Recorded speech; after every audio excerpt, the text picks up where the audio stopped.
मैं बताता चलूं कि बिहार में 2025 का आम चुनाव है और इस टिकारी विधानसभा में राजद के प्रत्याशी अजय दांगी जी को टिकट मिला है। उन्होंने नॉमिनेशन किया है और नॉमिनेशन के बाद आज प्रथम टिकारी में कार्यकर्ताओं की मीटिंग बुलाई गई है और इस मीटिंग में आम आदमी भी यहाँ पर आए हुए हैं और मुखिया गड़ारी के पंचायत के मुखिया के पप्पू यादव जी यहाँ पर आए हुए हैं और प्रतिनिधि हैं मुखिया जी के। और हम सबसे पहले पप्पू यादव जी के पास हम जुड़ते हैं। सबसे पहले मीडिया में आपका स्वागत है। जी जी सब आपको भी धन्यवाद। ये चीज बताइए सर कि आज 2025 का आम चुनाव है और इस आम चुनाव में कार्यकर्ताओं की मीटिंग बुलाई गई है। इस मीटिंग में आम जनता सहभागी नहीं है, केवल नेता लोगों को बुलाया गया है और अभी हमारे जो भावी विधायक होने वाले हैं अजय दांगी जी अभी तक यहाँ पे मीटिंग का स्थल पर नहीं पहुंच पाए हैं। और 2025 का चुनाव में इस बार किसकी सरकार?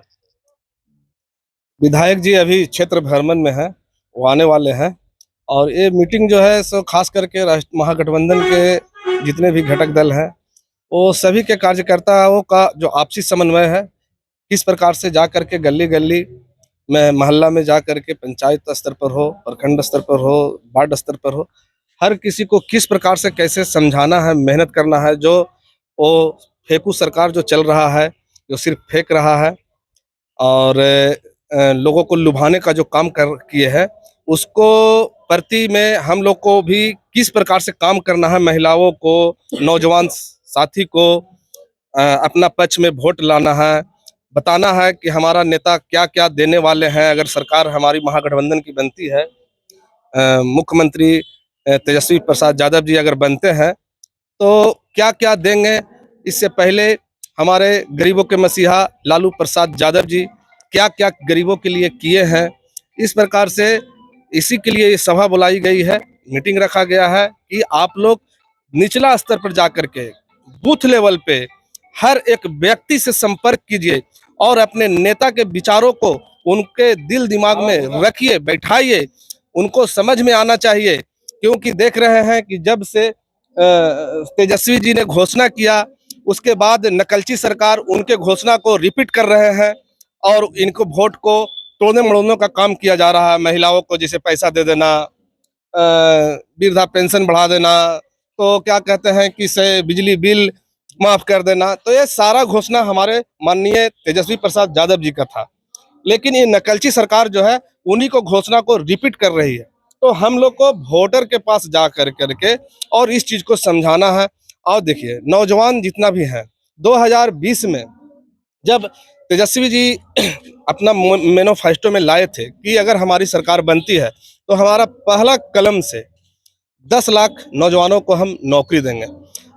इससे पहले ना तो कोई नेता हो, चाहे माननीय प्रधानमंत्री जी हो या नीतीश कुमार जी हो, कभी भी उनके विचार में नौजवानों के प्रति कोई बात नहीं आती थी कि हाँ क्या रोजगार होता है, क्या नौकरी होता है। वो सिर्फ जातिवाद, हिंदू मुस्लिम यही कर करके पिछड़ा, अति पिछड़ा, दलित, महादलित कर करके सरकार में आते थे। लेकिन जब हमारे माननीय नेता तेजस्वी प्रसाद यादव जी जब 2020 में जब आए, घोषणा किए कि जब हमारा पहला कलम से 10 लाख नौजवानों को हम नौकरी देंगे। 4 व्यक्ति हैं तो राजद की गवर्नमेंट बीच बीच में माने एक झांकी की तरह कई बार आया, लेकिन उसका फायदा माने नवयुवकों को नहीं मिला। शायद उसी नवयुवक में ये भी हैं और आज राजनीतिक में उतर आए हैं। हम सबसे पहले मीडिया में इनका स्वागत करते हैं। आपको भी स्वागत है मीडिया में। सर क्या नाम हुआ? मेरा नाम कुणाल कौन हुआ। मैं सर राजनीतिक में 2012 से हूँ। सर मैं जिस सरकार की बात कर रहा हूँ, सरकार में मैं 2012 में जो जदयू के मैं जिला उपाध्यक्ष के पद पर रहा हूँ और उनका कार्य मतलब 2005 से 2015 के बीच तक बहुत बढ़िया चला।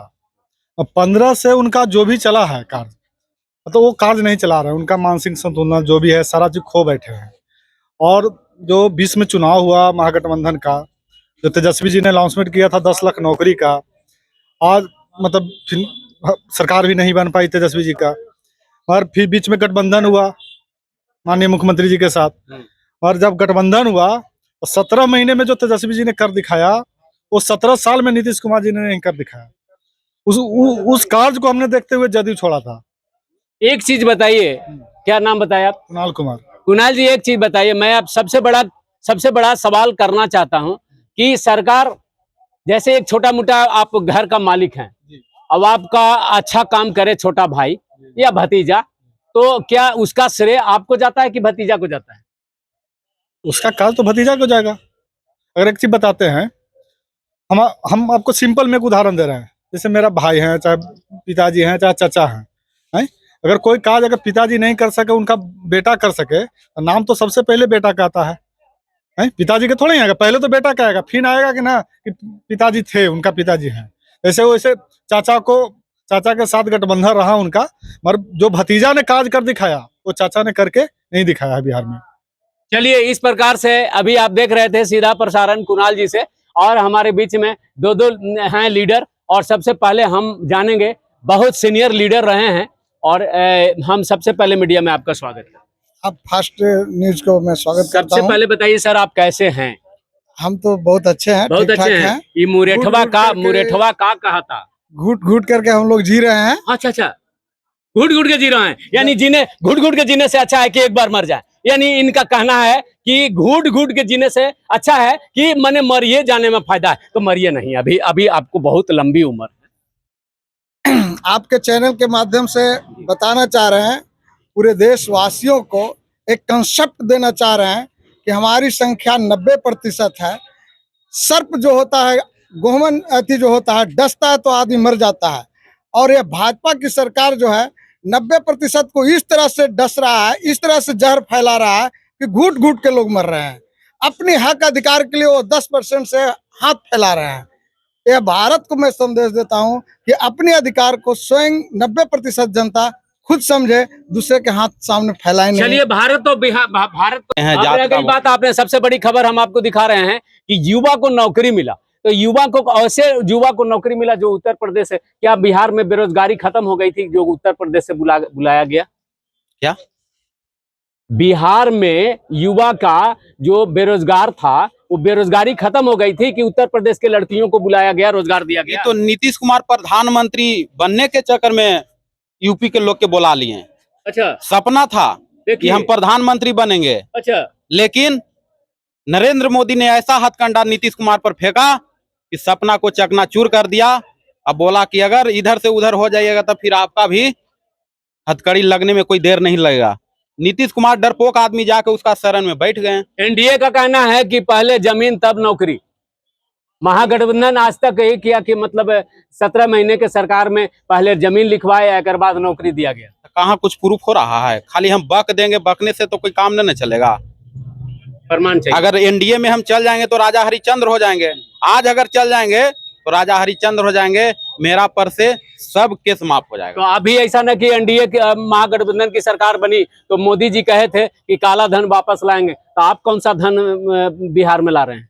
हम धन ला रहे हैं कि हम युवाओं को नौकरी देंगे, युवाओं को रोजगार देंगे, यही सबसे बड़ा धन है। एक युवा के रोजगार देंगे तो उसको पीछे 10 परिवार बढ़िया से भरण पोषण अपने बाल बच्चा को बढ़िया से पढ़ाएगा। चलिए, मीडिया में जुड़ने के लिए आपको बहुत बहुत धन्यवाद। और इस प्रकार आप सीधा प्रसारण देख रहे थे, महागठबंधन का यहाँ पर चल रहा है मीटिंग, और कार्यकर्ताओं की मीटिंग चल रही है, और इसी के साथ हमें स्टूडियो वापस ले चलते हैं। धन्यवाद। चीज को हम लोग जमीन पर लाएंगे, हर एक वोटर के पास जा उन लोग को समझाएंगे कि तेजस्वी जी अगर मुख्यमंत्री बनते हैं तो हर घर में एक नौकरी। कल ही घोषणा किए हैं कि जो जीविका दीदी जो है उनको सरकारी कर्मचारी का दर्जा, 30,000 सैलरी। तो ये सब चीज हम लोग जाएंगे, माता बहन गरीब गुरबा हर सभी को समझाएंगे। और जहाँ गई टेकारी की बात, टेकारी जो है सो बहुत ही पिछड़ा है। आप लोग घूमते होंगे, देखते। अभी हम एक काम करके आ रहे हैं गड़ारी बलवा मठिया पर, बहुत दिन से रोड खराब था, उसको हम अभी बनवा करके आ रहे हैं। आप लोग का भाई बंधु लोग बीडी बिहार झारखंड और पटना दस्तक लोग गए हुए थे, कवर किए हैं, तो हम दिखाए कि देखिए यही विकास है। 15 साल के माननीय विधायक जी 15 साल रहे, उनके पास सिर्फ गिनल चुनल चमचा किस्म के 2 4 5 10 20 50 व्यक्ति जो हैं, उन्हीं का वो सुनते हैं, उन्हीं का काम करते हैं। आम जानत से, आम जनता से उनको कोई मतलब नहीं रहता है।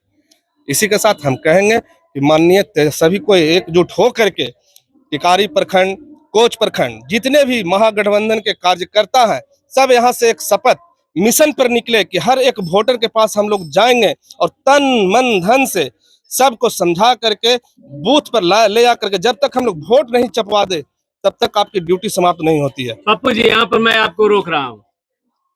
सूत्रों से पता चला है कि यदि आपकी सरकार बनती है तो नीतीश कुमार जी आपके साथ आएंगे, नीतीश कुमार के समर्थन से आपकी सरकार चलेगी।